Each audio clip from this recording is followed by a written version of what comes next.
Hey guys, today Mr. Whitston and I are going to be teaching you how to analyze a primary source. It's just going to be a quick little tutorial, so it'll help guide you along for the papers that we're going to have you right here in a little bit.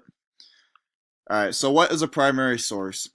Primary source is any material that is directly related to a topic by time or participation. So basically, if it was written during the time period in which it happened, that's going to be a primary source. All right, so some examples could be a political cartoon, which we'll show you one of those in a few minutes here. Speeches, artifacts, or diaries. So this is how you're going to analyze a primary source. We're going to use the acronym OPVL. So the O is going to be origin.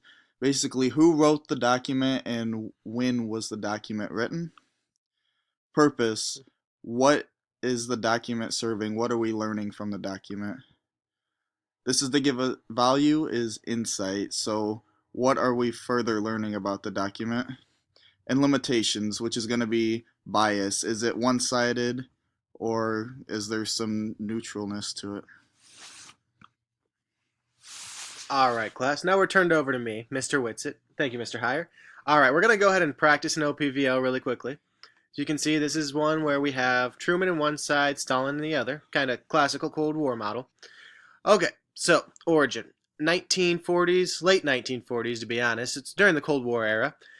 We have Truman on one side, of course, as I mentioned, and Stalin kind of preparing to do battle over a chessboard. Okay, the purpose of this document is to illustrate the intricate policies and movements of the USSR and the US during the Cold War. I mean, as you can see, if you look over here on the actual chess pieces themselves, we have things along the lines they say like airlift.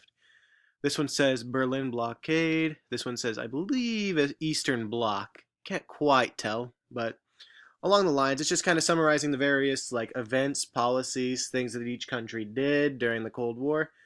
Just kind of explaining both sides, a little bit of here, a little bit of there. All right, what can we get from this? So the value. It kind of depicts the events in an understandable fashion. We can kind of see, oh, wow, so this is what the Cold War really was. It was kind of like a chess game between these two powers. Competing, trying to battle it out, trying to see who was superior, mentally, culturally, etc.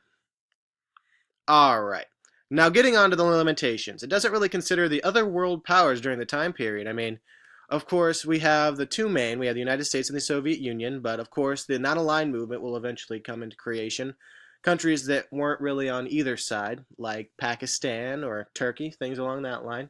Turkey eventually will join NATO, but that's not important. We'll talk about that later on. But I mean, overall, you just got to kind of go through the document, define its origins, purpose, value, and limitations, consider its bias. That's always important. And that'll be all.